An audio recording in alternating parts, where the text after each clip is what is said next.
Tapi sebelum itu aku mau jelasin dulu nih ke teman-teman semua tentang apa sih sebenarnya pintarnya itu. Mungkin ada beberapa dari teman-teman di sini yang masih belum tahu nih tentang pintarnya.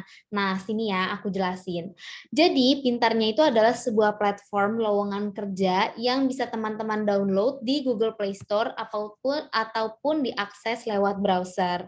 Nah, kami di sini memiliki misi untuk mempermudah mencari pekerjaan dan membuka akses finansial bagi jutaan pekerja di Indonesia.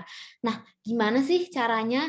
Kami menghubungkan pencari kerja dan pemilik bisnis atau perusahaan dengan cara membantu para pencari kerja ini untuk membuat kartu CV dan melamar ke pekerjaan yang dikurasi berdasarkan persyaratan pemberi kerja, lokasi, dan keahlian kamu.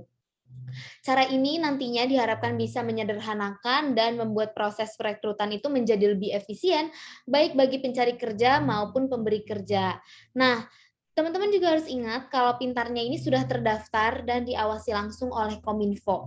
Jadi semua loker gratis yang ada itu terjamin dan semua data dan identitas pribadi kamu itu juga aman dari penyalahgunaan. Jadi teman-teman gak usah takut nih untuk pakai aplikasi pintarnya. Nah, teman-teman mau nih melamar pekerjaan di pintarnya. Gampang banget karena teman-teman hanya perlu download aplikasi pintarnya lalu buat kartu CV. Nah, kenapa sih harus buat kartu CV di pintarnya? Soalnya saat ini banyak banget perusahaan-perusahaan itu yang sudah menggunakan sistem yang namanya Applicant Tracking System atau ATS untuk membaca CV-CV kalian. Jadi para HR itu tuh udah nggak ngebaca CV-CV kalian secara manual lagi satu-satu, tapi mereka sudah menggunakan sistem yang bernama Applicant Tracking System. Nah, kalau misalnya kalian bikin CV dan CV kalian itu tidak bisa terbaca oleh sistem ini, maka kalian itu nggak akan lolos nih CV screeningnya. Nah, aku tuh emang tahu banget ya, emang di Google itu banyak banget CV-CV, template CV untuk ATS friendly ini, tapi kebanyakan di Google itu tuh berbayar, guys. Nah, kalau di Pintarnya, teman-teman itu gratis untuk bikin CV ini. Dan yang pasti, CV di Pintarnya itu udah ATS friendly. Jadi kalian itu nggak usah tuh cari-cari lagi template-template CV di Google. Karena pakai Pintarnya itu udah pasti ATS friendly. Gampang banget kan?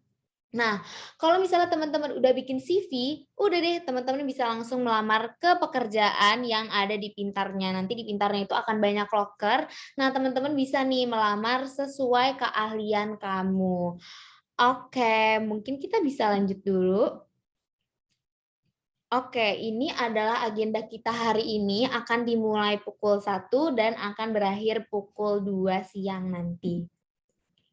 Oke, sekarang aku mau jelasin dulu nih tentang house rules kita hari ini. Nah, jadi yang pertama itu seluruh peserta dapat bergabung ke Zoom meeting ini paling lambat 5 menit sebelum acara dimulai. Seluruh peserta dimohon untuk off cam dan off mic selama acara berlangsung. Tapi tenang aja, nanti di akhir acara aku akan izinin kalian semua untuk on cam karena nanti kita akan ada sesi foto bareng nih. Lalu yang ketiga, link e-sertifikat akan dikirim di akhir acara. Jadi pastikan untuk ikutin acara ini sampai habis ya, teman-teman.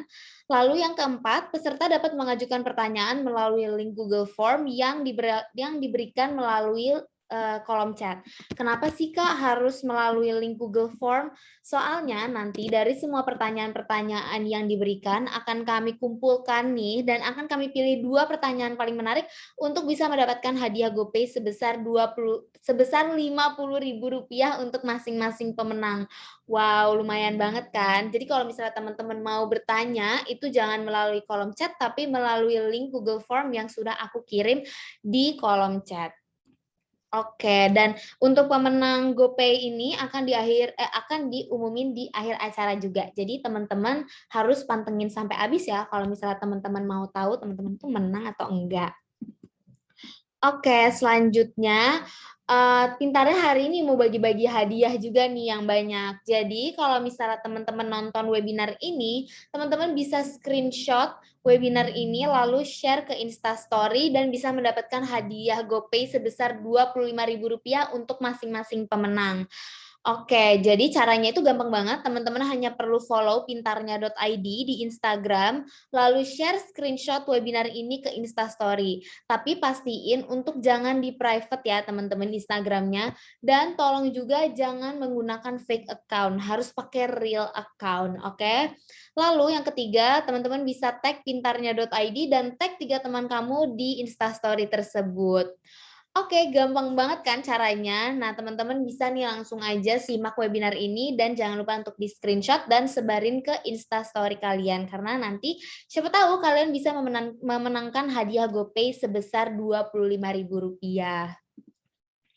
Oke, mungkin itu aja kali ya dari aku. Pasti teman-teman udah nggak sabar dong untuk mulai webinar ini. Pengen tahu gimana sih teknik presentasi yang baik dan bisa memukau para penonton. Mungkin kita bisa langsung aja kali ya panggil Kak Rifat. Halo Kak Rifat. Halo semuanya, halo Ivi. Halo Kak. Halo, ini mulai aja nih. Ya, mungkin Kakak bisa perkenalan dulu nih Oke. sama teman-teman. Oke, halo semuanya, halo semua teman-teman yang udah join, thank you banget ya. Kenalin ya, saya Rifad Anjar Jumara, bisa dikenal sebagai Rifad. Saya ini sebagai Job Seeker Engagement and Success Senior Associate di Pintarnya. Ya, tadi udah dijelasin sama Ivi, wah gimana sih canggihnya Pintarnya dan beneran ngebantu teman-teman kalau pengen nyari kerja, kalau pengen ngebantu apa ya, tadi bikin CV ya, CV Pintar itu keren banget ya di Pintarnya ini. Dan saya lulusan dari Universitas Indonesia jurusan Hubungan Internasional ya. Jadi di sini saya domisilinya anak rantau ya. Saya dari Cicalengka Kabupaten Bandung ya. Jadi di sini bagi teman-teman yang dari Sabang sampai Merauke ya yang udah join di kelas ini jangan khawatir, ini bukan cuman buat anak dari Jabodetabek aja, tapi kita semuanya juga boleh join kalau join ya di sini untuk memperkaya wawasan tentang bagaimana sih teknik presentasi yang memukau. Itu aja sih, Vi, perkenalan dariku. Oke, luar biasa. Mungkin kita bisa lanjut ke materi aja kali ya, Kak. Oke, waktu dan tempat dipersilakan, Kak. Oke, thank you, Vi. Ya, jadi tadi udah disinggung juga buat screenshot webinar ini. Kalau teman-teman pengen share, pengen berbagi gitu ya, dan bahkan tadi ada hadiahnya juga loh ya, berupa GoPay gitu kan. Nah, di sini saya akan ngejelasin tentang 3 hal ya, sebenarnya 4 hal sih ya yang tadi kita udah perkenalan, terus juga kenapa sih sebenarnya belajar presentasi itu penting. Karena mungkin dari teman-teman sekolah, dari teman-teman udah di dunia kerja, kayak sering banget ngedengar bahwa, oh kamu harus presentasi, oh presentasi itu penting, presentasi itu harus menjadi sebuah aset utama kita dalam dunia pekerjaan. Emang apa benar? Apa iya, Min? Realkah? Gitu kan. Nah, di sini kita akan coba cari tahu maksudnya untuk alasan kenapa presentasi itu penting. Nah, di situ terus kita juga akan nge-explore gimana sih cara presentasi yang efektif dan nanti akan kita coba recap atau kita coba tarik kesimpulannya apa. Nah, tapi sebelum itu saya pengen tanya dulu dong, ini teman-teman di sini yang pada join ini tuh apakah emang lagi nyari kerja atau udah bekerja tapi pengen nyari kerja atau justru baru lulus atau justru masih sekolah gitu ya, boleh tulis di kolom komentar. Masih mahasiswa, oke. eh, Pengangguran gitu ya, nyari kerja, mahasiswa nyari kerja. Wah, oke ya tadi ada banyak. Sedang mencari kerja, lagi cari kerja. Nice, maba mau sambil kerja, cari kerja, berlulus lagi cari kerja. Oke ya, jadi emang orientasinya kebanyakan untuk nyari kerja dan apa sih sebenarnya yang bisa ditambah gitu ya skill kita dalam mendapatkan pekerjaan yang idaman untuk mendapatkan cuan ya nggak sih? Tujuan utamanya pasti karena cuan ya nggak sih? Nah, oke, next coba Vi ya. Di sini kita akan coba cerita dulu. Pernah nggak dengar bahwa kalau orang ekstrovert itu jago presentasi? Pernah nggak? Atau kalau kita apa ya singkatkan gitu, kalau kita persempit gitu bahwa di dunia ini tuh let's say ya singkat kata ada orang ekstrovert sama orang introvert aja di dunia ini. Terlepas dari itu benar atau enggak ya. Tapi kayak oke, kita persempit ada 2 orang tipe orang, yaitu ada ekstrovert sama introvert. Nah, terus kita dengar bahwa oh orang ekstrovert mah jago presentasi. Kalau aku sih introvert, jadi ya nggak jago buat presentasi atau ngomong di depan orang. Emangnya iya? ya. Coba kalau dari teman-teman pernah nggak dengar oh ya pernah, ini ya tadi kata Cahya, Davin, Syahgian gitu ya, bilangnya sih pernah ya mendengar ekstrovert. Nah, kalau kata Fauza enggak juga sih, Kak. Ya, Fauza bilang katanya nggak harus ekstrovert aja yang jago presentasi. Nah, tapi di sini ada nggak yang berpikiran bahwa sama kayak Fauza bahwa enggak juga sih, bisa aja orang introvert jago presentasi. Ekstrovert sama introvert itu enggak berhubungan sama kemampuan presentasi, ya. Kalau teman-teman di sini pernah nggak sih ngerasa nervous, ngerasa deg-degan ketika ngobrol di depan orang, mau itu konteksnya di dalam kelas, mau itu di depan orang tua gitu ya. Pastinya pernah ya, sering banget gitu ya.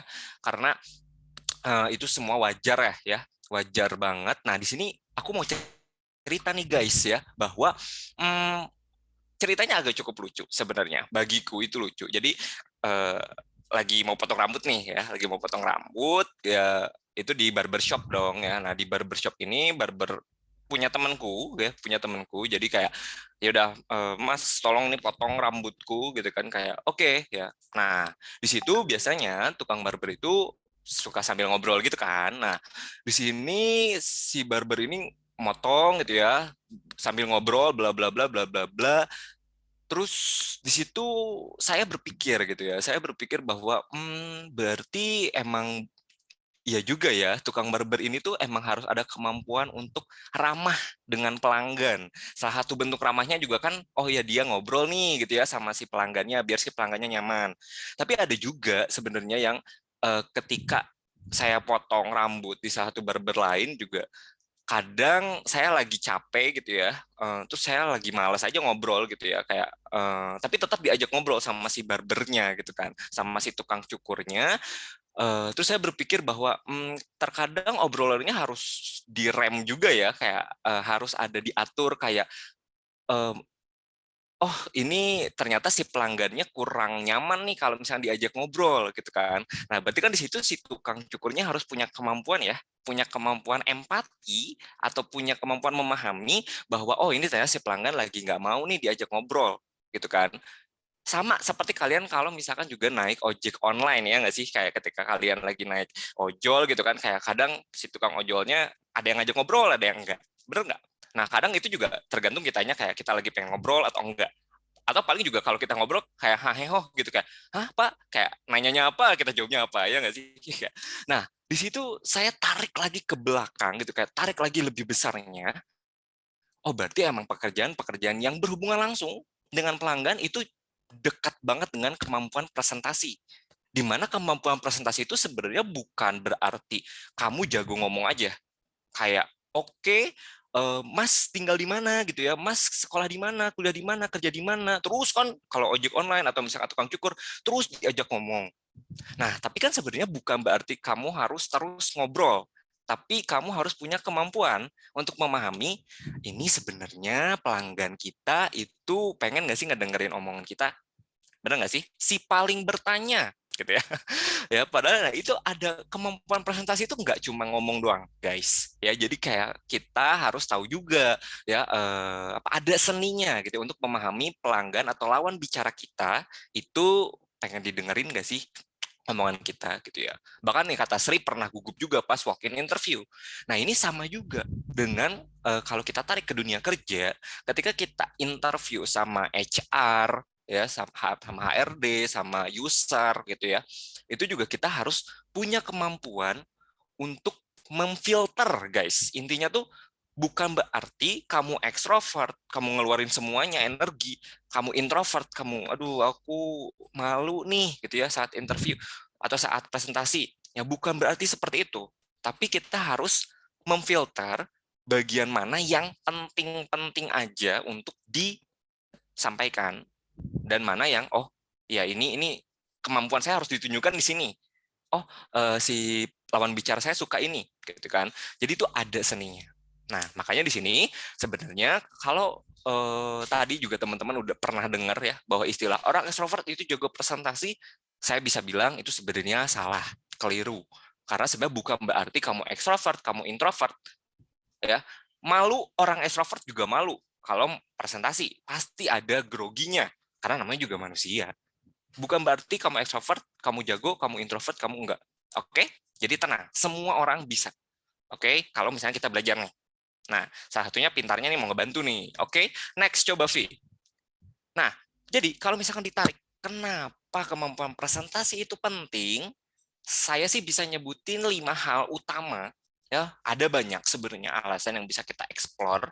Kalau misalkan teman-teman lihat di sini, coba direnungi apa nih, ada job interview, job promotion, representasi produk, mengurangi komunikasi, mengasah leadership. Banyak, banyak. Kalau misalkan mau ditulis juga, teman-teman juga bisa tulis di kolom komentar mengapa presentasi itu penting. Boleh tulis di kolom komen ya, biar nambah-nambah wawasan juga. Nah, cuman kalau misalkan kita bahas dikit-dikit ya, dari satu persatu di sini, job interview jelas. Ketika kita walk in interview, kita interview sama HR. Halo Pak, saya mau melamar menjadi admin gudang misalkan, atau menjadi sekretaris di perusahaan Bapak. Terus nanti kan pasti interviewernya nanya, kenapa kamu memilih perusahaan ini, atau kenapa saya harus memilih kamu. Nah, di situ kan kita harus mempresentasikan diri kita bahwa, oke, saya punya kemampuan ini, saya punya kelebihan ini, dan untuk mengatasi kekurangan saya, bla bla bla bla bla bla.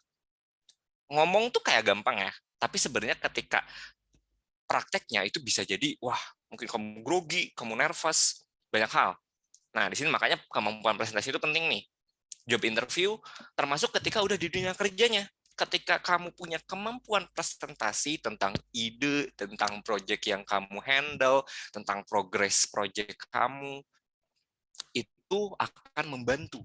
Atasan kamu akan melihat, oh, dia bagus ya dalam mempresentasikan project-nya. Oke, jadi nantinya mungkin dia akan dipromosikan di siklus promosi berikutnya. Benar nggak? Oke. Nah, terus yang ketiga nih, maksudnya apa representasi produk? Teman-teman di sini ada yang jadi sales nggak? Atau pernah jualan? Atau kalau mahasiswa tuh ngedanus deh, dana usaha gitu. Kayak misalkan, ya ini risolnya gitu ya. Oke, ini donatnya Kak. Nah, itu kan teman-teman juga mempresentasikan barang dagangannya gitu ya ke teman-teman semua ya, ke halayak umum. Nah, kalau misalkan si donat itu benar-benar enak, teman-teman kan pasti nge-endorse-nya atau kayak mempromosikannya juga. Oke, ini donatnya enak banget loh. Kayak kamu tampilannya rapi gitu, kamu tampilannya menarik. Nggak harus ganteng, cantik. Menurutku tuh enggak, tapi lebih ke tampilan kamu rapi aja, misalkan ya. Ketika enak lah ya dipandang. Nah, di situ kamu ngejualin tuh donatnya kayak, oke, ini donatnya enak Kak gitu ya, boleh gitu ya. Nanti kan si pelanggannya juga mungkin suka gitu, kayak oh iya beli gitu kan. Jadi sales kita apa? Mempresentasikan diri kitanya juga bagus, dagangan kita juga laris manis. Oke, jadi itu poin plus. Intinya kalau kita bisa nih ya, nggak harus kamu tuh aku mah jelek, aku mah nggak enak dipandang misalkan ya, nggak aku mah minder, nggak harus kayak gitu. Yang penting tampilan teman-teman itu rapi dan benar-benar bisa membawakan diri. Oke, saya menarik kok, maksudnya kayak saya pede, saya confident gitu ya, saya percaya diri bahwa saya bisa menjual produk ini gitu ya, saya yakin karena produk ini enak atau produk ini benar-benar membantu orang-orang gitu ya untuk menjadi lebih sehat, misalnya segar bugar. Ya, pede aja dulu guys ya. Ingat kita yang Fashion Week, mereka pede guys, pede dari situ. Nah, kalau salah ya tinggal minta maaf gitu ya. Lebih baik minta maaf dibanding minta izin gitu. Nggak, itu beda konteks. Cuman intinya gitu, yang penting pede. Oke? Nah, dari situ representasi produk itu jadinya penting banget kan untuk teman-teman menjual produknya.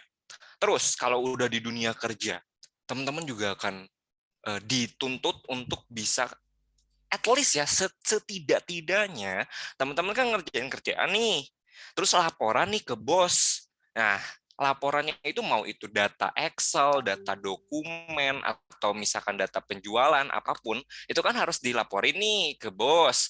Nah ya, untuk mengurangi miskomunikasi ya berarti teman-teman harus tahu nih kerjaan teman-teman tuh dipresentasiin ke bosnya gimana. Kayak misalkan, oke, penjualan donat kita itu sekarang menurun atau sekarang meningkat akibat bla bla bla bla. Nah, kalau kemampuan presentasinya oke, nanti maknanya yang disampaikan ke bos juga oke. Jadi untuk ngurangin miskomunikasi tadi, itu kemampuan presentasi itu jadinya penting. Dan dari situ, teman-teman akan punya kemampuan untuk kepemimpinan, mengasah leadership teman-teman untuk memimpin tim gitu ya, atau memimpin ya laporan-laporan kamu untuk ke bosnya nanti. Oke, next coba Vi. Ya, tadi udah mengapa. Ya, coba sekarang tulis di kolom komentar, pekerjaan apa aja sih sebenarnya yang ngebutuhin skill presentasi? Kira-kira apa? Ada yang tahu nggak? Banyak sih sebenarnya mah, tapi mungkin bisa dieksplor apa aja. Marketing, sales, guru, wah banyak ya. Sales, SPG, customer service, sales. Nggak cuma kasir, nggak cuma dokter, nggak cuma guru gitu. Telemarketing, ada lagi admin gudang, sekretaris, salon juga ya, sopir, ya. Bener ya? Wah banyak ya. Berarti teman-teman juga udah kebayang sebenarnya apa. Dan coba di next V, kalau gimana nih sebenarnya cara ningkatin kemampuan presentasinya? Nah, coba teman-teman pernah nggak ngeliat kalau presentasi pakai PowerPoint gitu ya? Kita nggak kalau nggak cuma verbal gitu ya. Kita ngebayangin kan ada presentasi yang kayak gini. Pernah nggak ngeliat presentasi yang kayak gini? Kayak ada banyak tulisan, terus juga background-nya juga apa ya, mencong-mencong atau kayak tabrak-tabrakan gitu ya, pernah ya. Saya sih berharap teman-teman nggak bikin PowerPoint seperti ini, karena namanya juga PowerPoint. Power itu kekuatan, point itu adalah poin-poin. Jadi poin-poin utama yang bisa menguatkan presentasi teman-teman. Jadi bukan kita bikin PowerPoint untuk mempresentasikan kita, tapi kita yang mempresentasikan PowerPoint. Oke? Ya dulu pas SMP pernah gini. Jangan khawatir, saya juga pernah kok waktu zaman masih apa ya, gaptek-gapteknya juga pernah lah ya, cuman mindahin teks ke PowerPoint gitu ya. Kadang ada teks yang nggak bisa kebaca juga, benar kata Fikri. Oke, next V. Nah, di situ sebenarnya nggak enak kan kalau kita udah ngelihat seperti itu. Nah, kalau misalnya ditanya, presentasi yang paling efektif itu gimana sih, Kak? Biasanya banyak banget nih ya, kalau misalnya kita cari di sumber di internet atau dari para trainer presentasi, itu banyak yang bilang metode storytelling itu yang paling efektif. Nah, tapi sebenarnya cara storytelling atau cara bercerita itu artinya apa gitu loh. Kayak, aduh, nggak kebayang kayak gimana. Nah, di sini aku nulis bahwa kunci utamanya itu adalah dinamika. Maksudnya dinamika itu apa? Jadi ada naik turunnya dalam ketika presentasi, ya. Contohnya gitu ya. Tadi saya bercerita tentang cerita di barber, ya. Itu ada ceritanya, terus masuk ke oke, ini ceritanya seperti ini nih, atau misalkan landasan teorinya seperti ini. Nah, terus saya balik lagi ke teman-teman, ada interaksinya juga kan, kayak oke, ini kayak gini Kak, skill presentasi itu pentingnya buat gini. Oh, pekerjaan-pekerjaan yang membutuhkan presentasi itu A, B, C, D, E. Terus dibalikin lagi ke saya, terus diceritain lagi, oke ini dinamika, ada naik turunnya. Bahkan kalau teman-teman menyadari, saya tuh ketika ngomong satu kalimat, satu kata, dan kata per kata, itu ada beberapa kata yang saya tidak tekankan, dan ada kata-kata yang saya tekankan. Nah, beda kan? Jadi, dinamika atau intonasi suara gitu, intonasi teman-teman juga harus dimainin. Apalagi ketika misalkan berhadapan dengan HRD. Ketika teman-teman mau meng-highlight atau mau menekankan, oke, kemampuan saya adalah dalam mengetik cepat. Nah, di situ tuh kenapa mengetik cepat itu penting? Ya karena mengetik cepat dapat membantu memperlancar urusan administrasi misalkan. Banyak lah ya.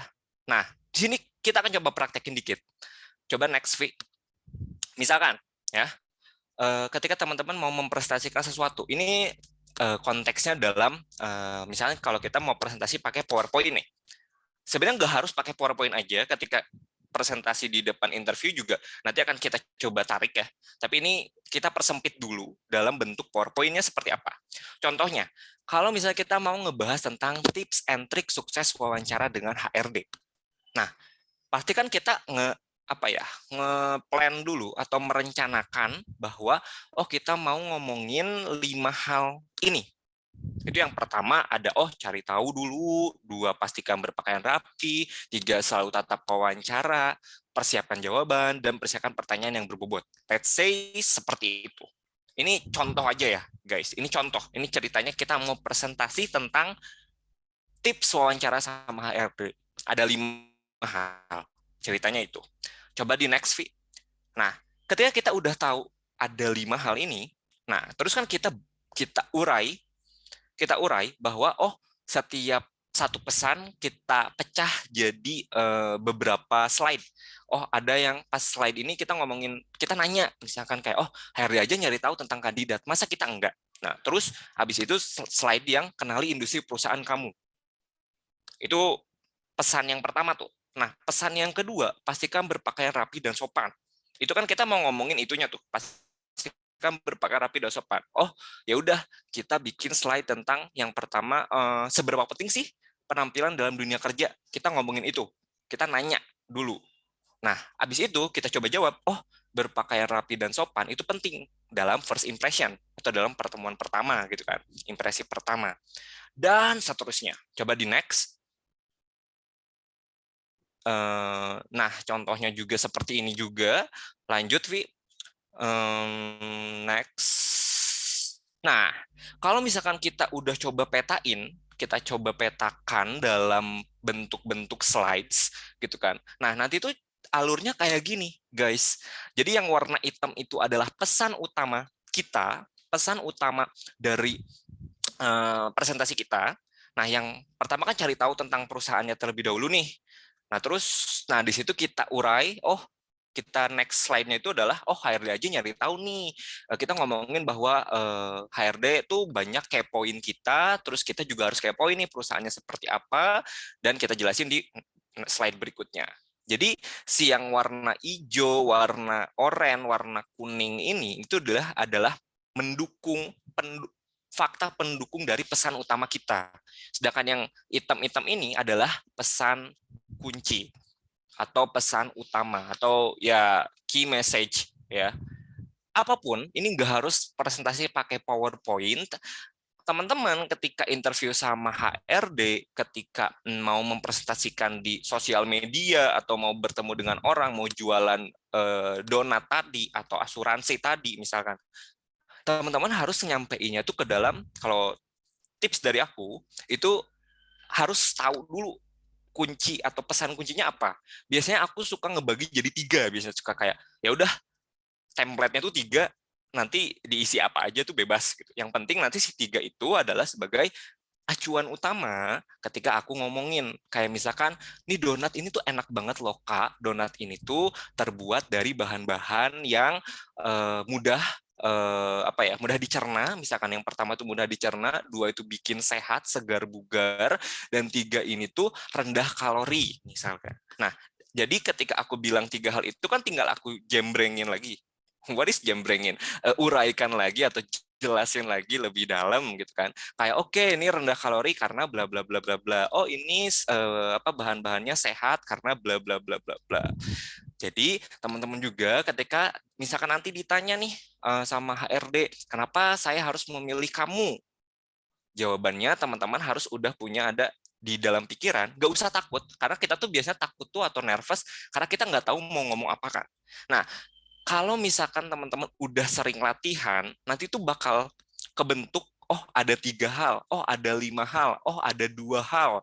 Jadi coba tolong diurai pesan kuncinya ada berapa dan mau ngomongin apa. Oke? Jadi slides mapping ini atau pemetaan ini berguna supaya teman-teman nggak ngomong kemana-mana. Oke? Paham nggak sampai sini dulu? Ketik 1 untuk paham, ketik 2 kalau misalkan emang belum paham nih di kolom komentar.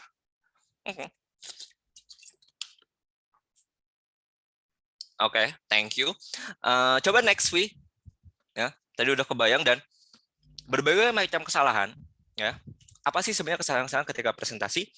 Yang pertama tadi, nggak ada struktur, nggak ada pesan kunci. Kayak tadi juga, Ivi kan ngejelasin kayak, oke ini pintarnya ini tuh fasilitasnya bagus loh, ada kartu CV gitu kan, bisa membantu teman-teman. Itu kan juga adalah pesan kunci dari Ivi buat teman-teman semua. Kalau mau dibantu mencari kerjaan, bisa pakai pintarnya. Gitu kan, itu pesan kunci dari Ivi. Nah, juga tadi juga kita nggak mindahin nih teks itu ke slides yang ada di PPT. Ya, kalau misalkan dalam presentasi verbal itu bisa kita translate atau bisa kita ngomong bahwa oh kita kalau ngobrol itu jangan kebanyakan. Ingat kita ngomong kebanyakan tuh ketika kita lagi nervous, karena ketika kita lagi nerawang, aduh kita mau ngomongin apa ya, ngomongin apa. Tapi kalau teman-teman di dalam otaknya, bayangin aja kayak ada jembatan atau kalau aku sih ngebayanginnya kayak ada 3 hal gitu ya, yang teman-teman harus apa ya, tetap pakem dalam satu pijakan itu tersebut gitu ya.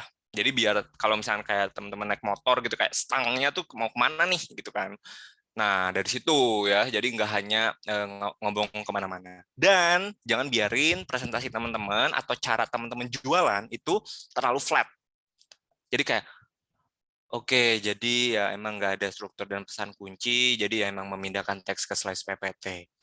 Nah, itu kan ini berarti kan kalau kita ngomongnya kayak gini, berarti terlalu flat, mungkin abis ini teman-teman banyak yang live dari Zoom ini. So, jadi lebih enak kan kalau misalnya kita ngomongnya ada dinamika. Jadi biar teman-teman tetap, wah langsung melek, nah langsung seger, dan ya teman-teman juga jadi termotivasi lah. Dan ya lawan bicara teman-teman ketika kita lagi jualan juga jadi kayak oke ya, saya tertarik seperti itu. Oke. Nah, next setelah kita tahu dari kesalahan ya tadi dan coba kita recap ya, coba simpulkan meskipun banyak hal yang bisa kita explore nantilah ya di seminar-seminar berikutnya, di webinar-webinar berikutnya akan kita coba lebih apa ya, gali lagi lebih dalam. Ini untuk bayangan besarnya aja bahwa coba deh sekarang teman-teman yang presentasi kita berpikir kayak gini nih, saya akan mencoba yang terbaik untuk membantu orang-orang dengan presentasi ini. Ya kita harus mikirin bahwa kita untuk membantu ya, kayak tadi teman-teman jualan donat ini membantu nih buat orang-orang lebih sehat atau makan donat yang rendah kalori misalkan, daripada kalau teman-teman overthinking dengan mikir kayak gini, saya akan mencoba yang terbaik untuk meyakinkan audiens bahwa saya adalah orang pintar yang merupakan presenter yang baik. Nah biasanya kita tuh terlalu perfeksionis. Tadi benar ada yang ngomong bahwa lebih baik minta maaf kalau salah. Jadi lebih baik teman-teman sekarang mindset-nya ketika mau presentasi, lebih baik mikirnya adalah, oh saya mau presentasi ini, saya ngomong ini tujuannya buat ngebantu teman-teman di pintarnya untuk lebih paham bagaimana sih teknik presentasi yang efektif dan memukau. Ketimbang saya mikir, oh saya paling jago presentasi, oh saya paling bagus presentasi, padahal enggak juga. Saya masih banyak kekurangan, masih banyak grogi-groginya, nervous-nervousnya itu wajar karena manusia lah ya.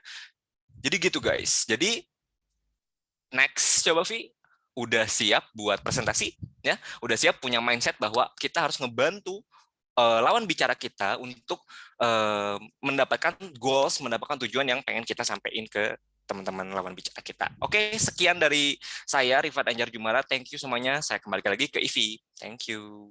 Oke, luar biasa ya, seru banget pembahasan hari ini. Kak Rifat tuh kayak ngebawain webinar hari ini tuh super ceria. Aku jujur kaget loh, banyak banget nih yang aktif di kolom chat. Ini kayak luar biasa banget. Terima kasih banyak Kak Rifat. Mungkin kita bisa langsung aja lanjut ke sesi pertanyaan kali ya, karena yang bertanya nih udah lumayan banyak nih. Jadi mungkin kita bisa langsung aja. Sebentar, aku share screen dulu.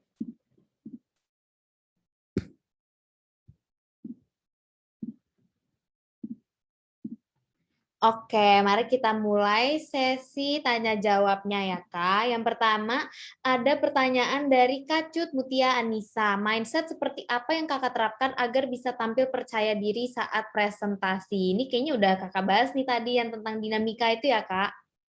Yes, betul banget. Dan paling yang nambahin tadi mindsetnya tuh teman-teman harus bisa buat ngebantu lawan bicara untuk mendapatkan pesan kunci atau mendapatkan goals yang teman-teman pengen sampaikan. Contohnya, misalkan kalau guru kan ngajar, misalkan ngajar matematika. Oh, tujuannya adalah biar si anak kelas 1 SD misalkan bisa penjumlahan dan pengurangan. Kalau guru kan jelas banget tuh.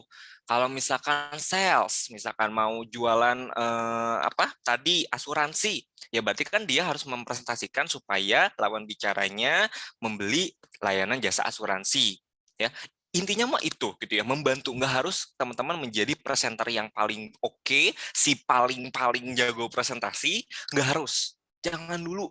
Yang penting mah memulai dulu mah itu udah oke banget, udah wah, highly appreciate for you, udah memulai presentasi, udah mencoba untuk nyanyi. Mutia Anissa ketika kan kadang kita mau ngomong juga aduh malu, aduh takut. Padahal sebenarnya lawan bicara kita bukan Jokowi gitu ya. Lawan bicara kita bukan pemimpin PBB gitu ya. Kayak ya udah tenang aja gitu ya. Lawan bicara kita mungkin stranger lah atau misalkan teman dekat kita aja biasa gitu loh. Biasa kayak gitu. Dan ketika selain mindset, kita juga ngeliatin gestur. Biasanya nih, teman-teman, kadang kita kalau kita ngomong, kita rada-rada avoid eye contact gitu kan. Kayak teman-teman suka, aduh nggak mau malu kalau ngelihat mata. Nah, kalau misalkan ini ada tips dariku, ya Mutia atau dan teman-teman semua, kalau misalnya kita lagi ngomong terus agak malu, kan biasanya kalau di mata itu kita ada tengah-tengahnya ini ya. Nah, teman-teman bisa lihat sebelah sininya aja. Biasanya itu jadinya nggak fokus ke mata.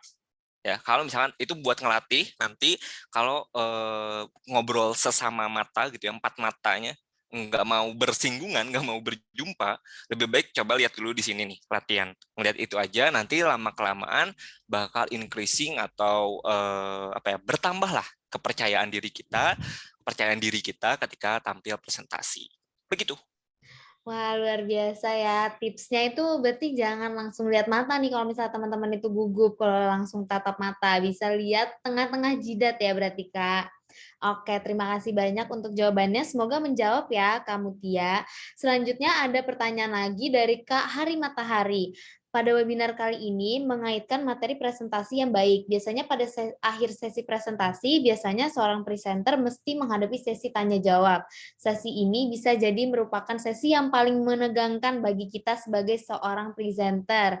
Saya ingin bertanya, Kak, apa sih Kak teknik jitu yang dapat kita gunakan ketika kita tidak dapat menjawab pertanyaan audiens kita yang sangat sulit? Terima kasih, Kak. Oke, oke. Ini kayaknya penyakit yang dimunculin sejak sekolah ya. Jadi dulu tuh waktu saya pertama presentasi itu adalah ketika SMP. Nah, biasanya itu ketika kita presentasi di kelas itu suka jangan nanya, kamu jangan nanya dong, nanti saya nggak tahu jawabannya apa gitu. Atau kayak kita pura-pura aja nih, nanti kamu nanya ini dong pas saya presentasi gitu kan. Itu sih sebenarnya kayak jadi sesi pertanyaan itu bukan dijadikan resourceful source atau kayak menjadi sebuah sumber yang kita bertukar pikiran atau diskusi, tapi malah jadi ajang untuk mematikan karakter orang atau malah menjadi sebuah ajang yang menakutkan seperti Hari Matahari ini sebutkan. Nah, itu jadi kayak ke bawah-bawah lah ya sampai kita di sini. Nah, kalau emang beneran merasa, aduh ini ajang yang sangat menegangkan buatku, misalkan, pertama teman-teman bisa ngebayangin dulu, persiapkan, rehearsal, kayak, aduh ini kira-kira nanti orang-orang nanyanya apa ya? Kayak teman-teman ngarang aja gitu, kayak, oh ini kalau pertanyaannya X, berarti dijawabnya Y. Kayak misalkan, teman-teman tadi jualan donat, teman-teman kan pasti nanti ngebayangkan kayak, hah, emang donat bisa bikin sehat misalkan ya. Nah, teman-teman harus pikirin jawaban itu sebelumnya. Pertanyaan-pertanyaan yang umum yang sekiranya, aduh ini kayaknya bakal ditanyain deh. Nah, pertanyaan-pertanyaan yang sekiranya bakal ditanyain, gak harus selalu langsung teman-teman paparin di sesi presentasi. Siapin aja itu nanti di akhir. Biasanya aku menyiasatinya kayak gitu, kayak pertanyaan-pertanyaan umum kayak gini kayaknya bakal ditanyain nih. Kalau misalkan aku nggak siapin di presentasinya gitu kan. Nah, jadi ya udah siapin template yang bakal ditanyain. Itu kalau misalkan pertanyaannya umum. Tapi kalau misalkan pertanyaan yang muncul itu beneran sulit, Misalkan ya kayak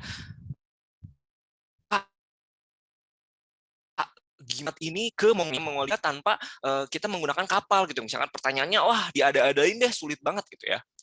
Teman-teman bisa bilang bahwa disclaimer mungkin ya, bisa disclaimer kapasitas wawasan teman-teman masih sampai segitu, atau misalkan contohnya pas interview ada pertanyaan yang teman-teman nggak tahu, kayak cara ngitung penjualan komputer di Indonesia dari tahun sekian sampai sekian gimana? Wah, teman-teman nggak tahu gitu ya pertanyaan apa jawaban tersebut seperti apa. Setidak-tidaknya teman-teman bisa pakai jawaban yang apa ya, udah disiapin ya, diplomatis bahwa oke, sebenarnya kalau jawaban yang tepat saya nggak tahu gitu ya. Cuman kalau saya bisa mengira-ngira, sepertinya jawabannya seperti ini. A, B, C, D, E. Nah, kalau misalkan teman-teman ada intensi, ada niat untuk menjawab pertanyaan tersebut, segitu aja udah bagus kok. Itu udah oke banget. Meskipun jawabannya benar atau salah. Karena sesi pertanyaan di presentasi itu bukan ajang penilaian Miss Universe gitu, atau penilaian apapun gitu, bukan penilaian skripsi gitu ya, bukan pas sidang skripsi, bukan kan. Nah, kalau sidang skripsi beda lagi lah, kita lain cerita lah kalau kita ngomongin itu. Tapi kalau misalkan di interview HR gitu ya, kan biar saya kepilih Kak. Biasanya HR itu tuh kalau teman-teman udah mencoba menjawab, itu setidaknya udah punya poin gitu. Ya kalau misalnya jawab dengan benar itu poin plus. Tapi kalau teman-teman udah mencoba jawab, menerka-nerka, ini kayaknya ngejawabnya gini deh, segitu aja udah oke. Aim that points aja gitu, nggak usah teman-teman perfeksionis. Kenapa? Karena ya kita punya kelebihan dan kekurangan. Nah, jadi ini aku sih sekalian menenangkan teman-teman, puk, tenang, nggak usah terlalu overthinking, karena apa ya, presentasi itu tuh nggak semenakutkan itu kok ya, asal latihan banyak-banyak gitu ya. Hampir semua pekerjaan tuh butuhlah presentasi ya, mau itu teman-teman ngelaporin presentasi laporan ke bos gitu ya, jualin ke customer gitu kan, banyak kok. Kayaknya hampir nggak ada deh yang nggak ada kemampuan presentasi. Kalaupun ada, ya akan sangat sayang sih kalau nggak punya kemampuan presentasi yang bagus. Oke, segitu. Oke, terima kasih Kak untuk jawabannya. Semoga Kak Hari tadi menjawab ya. Jadi nggak usah takut nih kalau misalnya ada pertanyaan yang sekiranya kita tuh nggak tahu jawabannya. Yang penting kita itu udah usaha lah untuk menjawab gitu ya Kak. Oke, mungkin selanjutnya kita lanjut ke pertanyaan selanjutnya. Ada dari Kak Vicky Junianto. Hambatan dan tantangan apa saja yang harus dipersiapkan untuk melakukan presentasi? Bagaimana cara membuat percaya diri seseorang dalam presentasi? Apa saja tips dan triknya? Bagaimana cara meningkatkan kualitas dan skill dalam menghadapi persaingan pekerjaan? Wah, ini kayaknya pertanyaannya agak banyak nih, Kak. Banyak banget ya, bentar. Hambatan dan tantangan, bagaimana cara membuat percaya diri, dan apa saja tips and triknya, bagaimana cara meningkatkan. Wah, udah 3 sekaligus ya.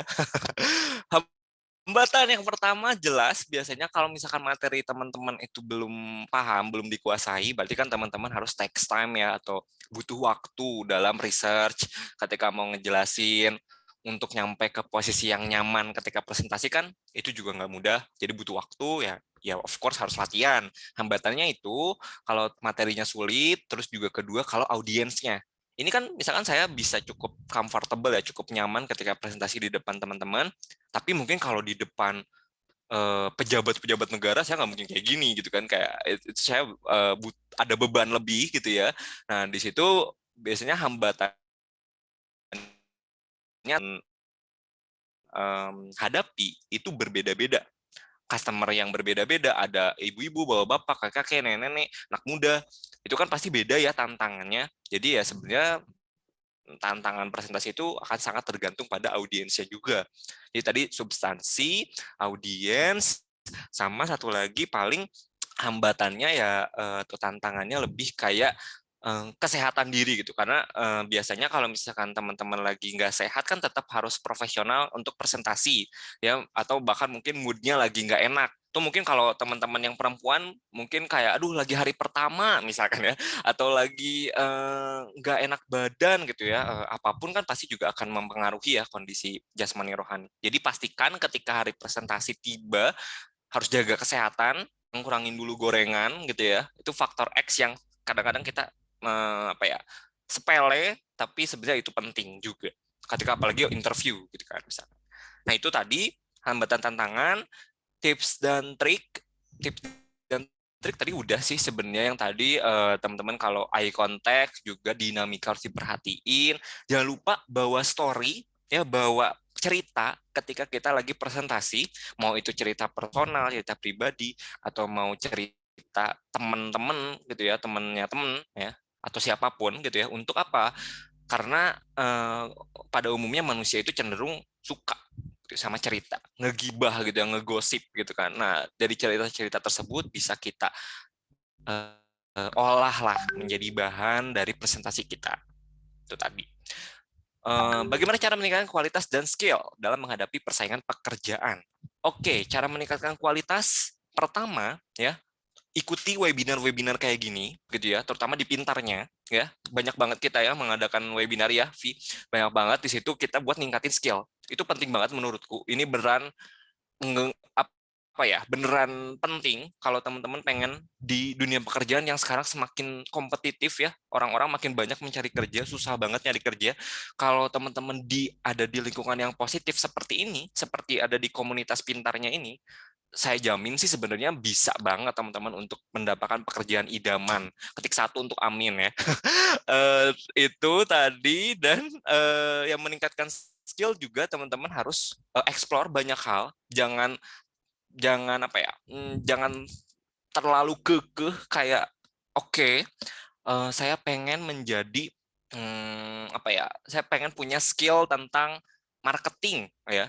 Nah, tapi teman-teman jangan lupa bahwa ya boleh fokus di skill-skill marketing, tapi teman-teman juga harus pay attention to another skill lainnya, atau harus memerhatikan keterampilan lainnya seperti cara membaca data tuh seperti apa sih? Cara presentasi juga seperti apa sih? Cara mengasah CV, membuat CV yang bagus tuh kayak gimana sih? Nah, itu harus tetap diikuti juga. Kenapa? Dan kenapa? Karena pesaing teman-teman juga banyak sekarang. Susah kalau misalkan kalau kita cuma ngandelin satu hal aja gitu loh. Sekarang beneran deh, ini buat teman-teman yang masih mahasiswa gitu ya, mungkin di sini teman-teman yang juga lagi nyari kerja juga bisa merasakan lah ya, cara sekarang nyari kerja itu susah karena skillnya sekarang makin banyak yang harus kita kuasai. Zaman udah digital banget, dan kalau misalkan kita enggak ngikuti perkembangan zaman, kita ketinggalan. Tapi tenang, kalau teman-teman ada di Pintarnya nih, terus menggunakan Pintarnya, nggak akan ketinggalan zaman. Saya yakin banget, karena kita udah sangat berniat untuk membantu teman-teman, untuk membantu mendapatkan pekerjaan yang teman-teman pengenin. Oke? Nah, gitu sih jawaban untuk Vicky. Oke, terima kasih banyak Kak untuk jawabannya. Selanjutnya kita ada pertanyaan dari Kak Yenita Inzi Saragi. Bagaimana cara mengatasi demam panggung di saat presentasi atau interview? Ini banyak banget nih Kak yang nanya pertanyaan ini. Oke, demam panggung ya. Jadi kayak, aduh, deg-degan banget nih mau presentasi gitu kan, mau berhadapan dengan dosen, mau berhadapan dengan HRD gitu kan, saat mau interview kan soalnya di sini, atau presentasi. Dulu gitu ya, saya itu ketika zaman sekolah tuh kalau kan presentasi itu sering banget, dan justru saya orangnya bosenan gitu, kayak kalau presentasi gitu-gitu aja saya jadinya kayak ya udah cuman datang baca presentasi gitu ya udah beres. Nah, di situ saya ngide nih ya, saya ngide kalau presentasi itu tuh nggak mau kalau misalkan saya nggak bawa apa-apa gitu, saya nggak bawa alat peraga, saya nggak bikin gambar apa, saya suka sketsa gitu kayak oke ini kayak gini, visualisasi data lah ya dulu mah, kalau zaman sekarang gitu ya namanya. Kayak saya bawa apa, kadang saya bawa komik, saya bikinin komiknya, saya bikinin alat peraga gitu, saya bawa wayang gitu, kayak apa. Saya suka banget saya nyerita di presentasi kalau bawa alat. Jadi kenapa saya suka kayak gitu, karena ya biar fokus saya bukan ke audiens, tapi fokus saya ke alat saya. Jadi saya bener-bener kayak nggak peduli audiensnya kayak gimana, karena dulu saya juga cukup tegang gitu ya. Bukan berarti harus kayak gini juga ya, kayak bisa jadi beda-beda tekniknya. Cuman kalau saya lebih kayak ya udahlah, audiens mau ngapain gitu ya, bodo amat. Yang penting saya bisa fokus ke alat saya atau fokus ngejelasin apa yang saya pengen jelasin. Itu dulu waktu sekolah. Nah, tapi ketika udah di dunia kerja, udah di dunia kuliah gitu ya, cara mengatasi si demam, jujur banget nih ya, dulu saya bahkan pas zaman sekolah, saya tuh kalau kalau ini kocak sih, saya cuman ngelihat cermin aja saya males gitu, kayak aduh jelek jelek jelek jelek gitu ya, kayak aduh males banget nih gitu ya, kayak aduh udah tau lah saya jelek gitu ya, kayak ya udah nggak dengan ngaca gitu loh, kayak ini agak kocak sih. Tapi teman-teman harus tahu gitu ya, kuliah ya, saya kerja gitu ya, saya harus berhadapan dengan kamera. Always kamera. Semuanya gitu ya. Di pekerjaan saya sebelumnya gitu ya, saya harus presentasi seperti ini gitu ya, di depan kamera, harus banyak lampu-lampu. Otomatis saya harus pay attention gitu ya, harus memperhatikan penampilan saya. Oh, kalau yang kayak kayak gini tampil di depan kamera itu buluk gitu ya. Oh, yang kayak gini saya nggak bisa nih kalau misalkan saya kelihatan di kameranya jelek. Nah, bukan berarti kayak saya harus cakep. Enggak, cukup tampilannya sehat aja. Kayak tampilannya nggak terlalu berlebihan gitu ya.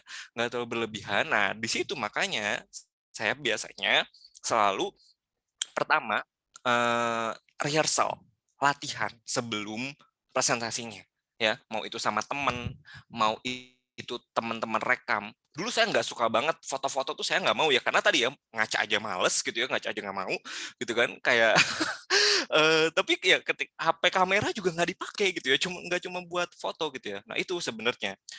Jadi teman-teman nggak usah khawatir kalau misalkan teman-teman punya concern yang serupa gitu, kayak aduh takut ya di hadapan kamera atau di hadapan orang-orang.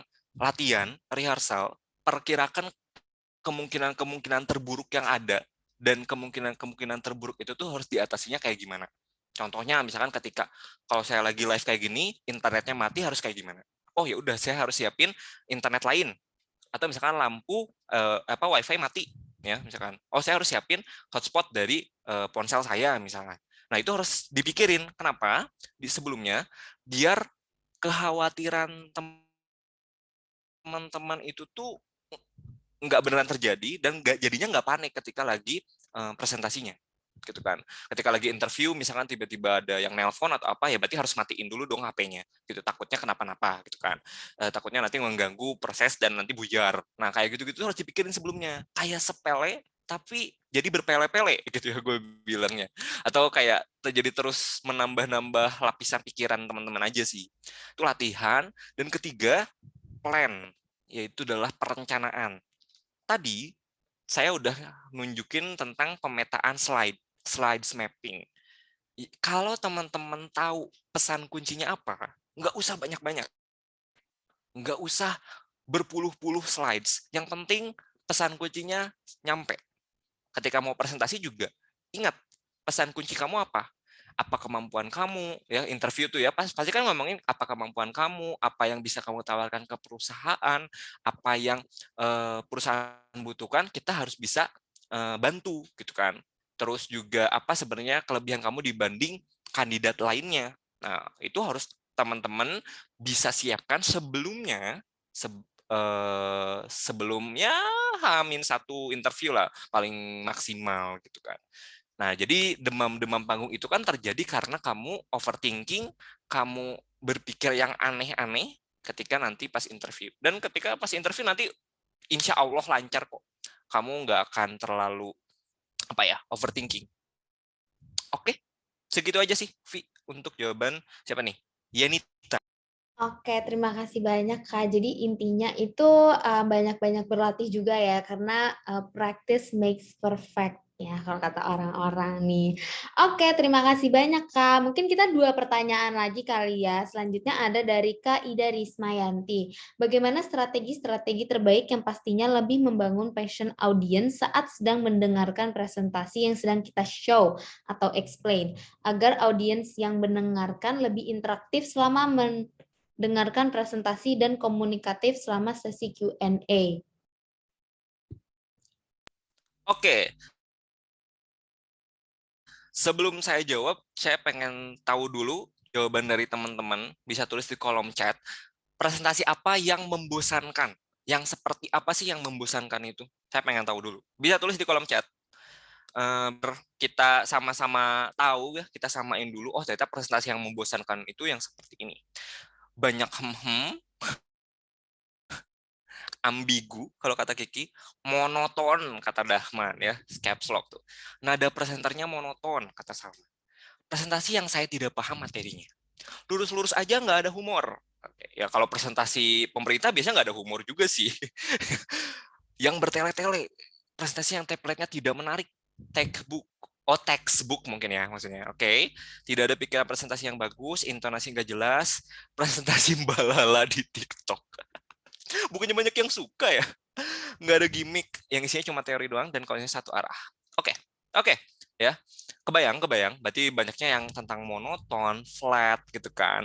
Nah, ingat ya, emang sebenarnya ketika mungkin teman-teman ya presentasi pertama kali bisa jadi teman-teman ya nggak sempurna, pasti nggak sempurna, pasti banyak hal-hal yang teman-teman, aduh saya lupa nih nggak ngelakuin ini, oh saya lupa nih malah artikulasinya nggak jelas atau intonasinya terlalu monoton, ya nggak apa-apa, first time emang kayak gitu, tapi terus nanti teman-teman akan evaluasi, improve di presentasi-presentasi berikutnya. Nah, biasanya kalau misalkan banyak sebenarnya strategi-strategi ketika presentasi itu tetap interaktif.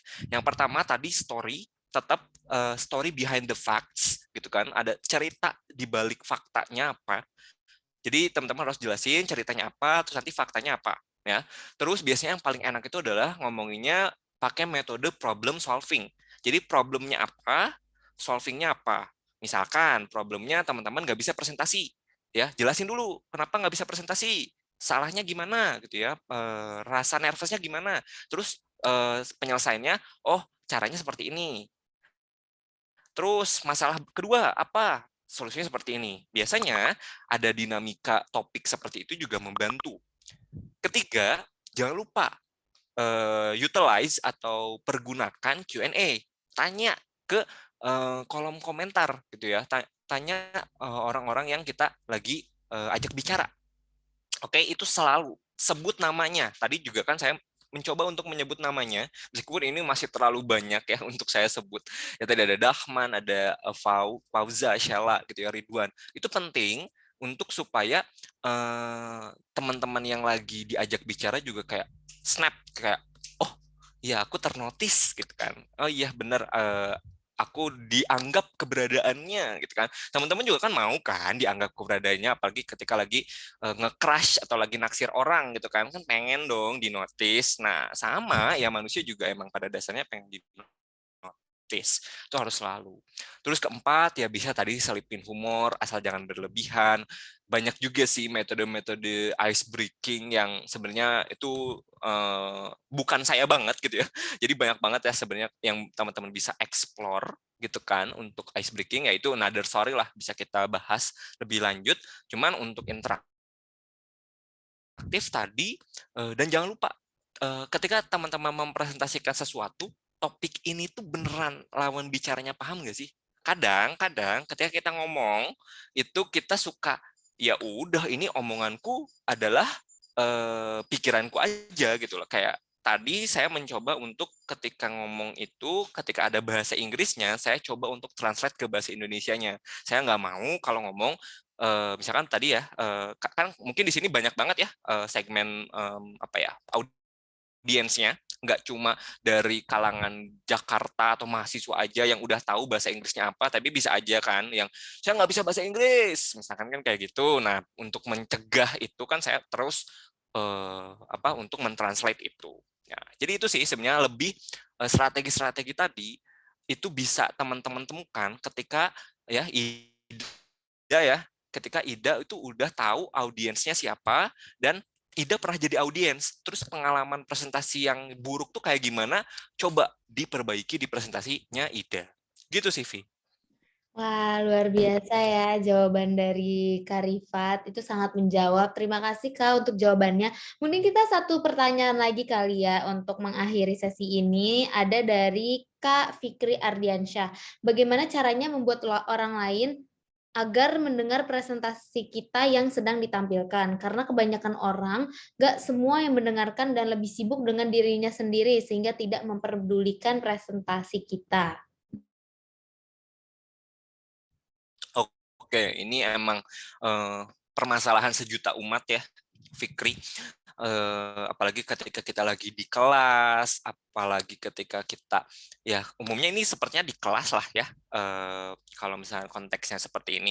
Nah, kalau seperti itu, kondisinya seperti itu, kita lihat dulu sih sebenarnya tujuan kita presentasi itu apa. Kalau emang tujuannya untuk misalkan let's say presentasikan tentang apa ya yang paling enak mempresentasikan tentang Hari Kemerdekaan Indonesia misalkan ya teman-teman presentasi nih ya oke ini apa Hari Kemerdekaan seperti ini terus banyak yang ngobrol kayak gini teman-teman bisa minta waktunya sebentar kayak oke misalkan Ivi gitu ya Ivi boleh minta waktu sebentar buat lihat presentasi saya gitu ya, misalkan seperti itu nggak apa-apa banget karena ketika lagi presentasi kan waktu dan tempat sudah dipersilakan untukmu ya untuk itu it's time to you gitu itu adalah waktunya kamu untuk bersinar itu adalah panggungmu jadi ya kamu yang harus mengatur si forum tersebut. Nah jadi ketika misalnya ada yang lagi ngobrol atau lagi nggak memperhatikan bisa langsung di call out atau langsung dipanggil aja kayak boleh minta waktu sebentar nggak 5 menit aja ini saya mau ngejelasin ini itu boleh banget sebenarnya. Susah ya pasti dilakukan susah gitu ya apalagi untuk pertama kali kayak agak takut atau segan cuman ya kalau misalnya teman-teman udah bisa set the rules kayak tadi ya Ivi juga ngejelasin tentang oh ini peraturannya seperti ini ya. Nah karena ya ini panggungnya Ivi gitu ya ini panggungnya pintarnya untuk ngejelasin di forum ini. Oke, jadi teman-teman juga ketika mau presentasi itu penting banget untuk set the rules di awal. Jadi rules-nya adalah misalkan ini seperti ini, seperti ini, seperti ini. Kalau ada yang seperti ini, ada yang nggak memperhatikan, nggak apa ya, nggak pay attention ya, nggak memperhatikan presentasi teman-teman, boleh keluar misalkan seperti itu. Ya, misal kalau pengen tegas gitu ya, karena kan mau gimana pun teman-teman kan pengen didengerin gitu kan. Nah, itu penting banget set the rules aja di awal, deal-dealan di awal, biar apa? Biar kita sama-sama enak. Ya kayak kalau kamu melanggar ya aturannya udah kayak gini. Ya itu kan presentasi teman-teman juga nggak lama ya. Presentasi nggak mungkin 2 jam gitu ya, kayak 3 jam gitu kan nggak. Cuman ya kamu nggak ngobrol berapa menit gitu, 30 menit gitu ya, nggak akan langsung gitu pengen meninggoy gitu kan, nggak juga kan. Nah teman-teman bisa bilang seperti itu gitu bahwa nggak rugi kok kalau misalkan nggak ngobrol seberapa menit gitu kan. Ini dengerin dulu aja. Gitu sih sebenarnya Fikri. Jadi kalau dariku sih syarat paling utama untuk mengatur lajunya forum adalah set the rules di awal biar deal-dealannya enak. Oke? Oke, terima kasih banyak Kak Rifat untuk jawabannya. Mungkin dari Kak Fikri ini adalah pertanyaan terakhir kita. Walaupun masih banyak banget sebenarnya pertanyaan-pertanyaan, tapi karena waktu kita juga udah habis nih, jadi mungkin pertanyaan-pertanyaan itu bisa kita kumpulin dan nanti hopefully kita bisa jawab semua pertanyaan itu di webinar selanjutnya. Oke, mungkin untuk pemaparan hari ini sampai di sini aja. Mungkin sebelum aku umumin siapa nih yang menang GoPay 50.000 dan aku kasih link sertifikat walaupun tadi aku sempat salah di awal ya ngirim linknya, tapi nggak apa-apa. Gimana kalau kita foto bareng dulu nih teman-teman? Lumayan kan kita mau mengabadikan momen ini karena ada 1.490 orang loh yang hadir hari ini, luar biasa ya. Oke, aku akan tungguin teman-teman untuk on cam dulu ya. Oke, ayo pada on cam yang cantik-cantik dan yang ganteng-ganteng. Kita abadikan momen Ayo dulu yang ya. pede-pede ya. Oke. Oke, kita akan tunggu sampai slide 1 pada on cam semua dulu nih. Oke, slide 1, senyum ya. 1, 2, 3. Oke, untuk slide kedua juga senyum. 1, 2, 3. Oke, walaupun slide-slide selanjutnya nggak masang kamera, nggak apa-apa, kita akan tetap screenshot untuk kenang-kenangan nih kalau oh ada kakak-kakak ini loh yang hadir di webinar kita hari ini. Oke, sekarang aku mau kirim untuk dapetin sertifikatnya di kolom chat. Kalau misalnya teman-teman mau dapat sertifikat, bisa langsung aja klik link yang ada di kolom chat. Nah, mungkin sambil nunggu teman-teman pada isi link e-sertifikat nih, gimana kalau aku umumin nih siapa sih yang menang GoPay 50.000 untuk webinar hari ini? Kita pilih dulu ya. Yang pertama ada dari Kak Hari Matahari. Selamat Kak Hari untuk pertanyaannya. Dan yang kedua ada dari Kak Ida Rismayanti. Wah, selamat ya untuk Kak Hari Matahari dan Kak Ida Rismayanti. Nanti untuk GoPay-nya akan kita chat di WhatsApp. Jadi nanti tunggu aja karena akan kita chat. Oke, dan untuk teman-teman yang hari ini belum menang GoPay, tenang aja karena webinar pintarnya itu masih banyak ya. Jadi teman-teman kalau misalnya ngincer GoPay nih bisa ikut di setiap webinar pintarnya selanjutnya. Nah, teman-teman harus ingat kalau webinar pintarnya itu akan diadakan selama seminggu 2 kali dan diadakan pada hari Kamis dan Sabtu. Jadi kalau misalnya teman-teman mau ikut, luangkan waktu di hari itu ya. Oke, terima kasih teman-teman semuanya. Untuk Kak Rifat juga terima kasih banyak sudah meluangkan waktu di hari Sabtu ini untuk bagi-bagi materi ke teman-teman semua. Terima kasih banyak Kak, karena kita semua Sama-sama. pasti mendapatkan insight yang banyak ya untuk webinar hari ini. Terima kasih Kak. Oke.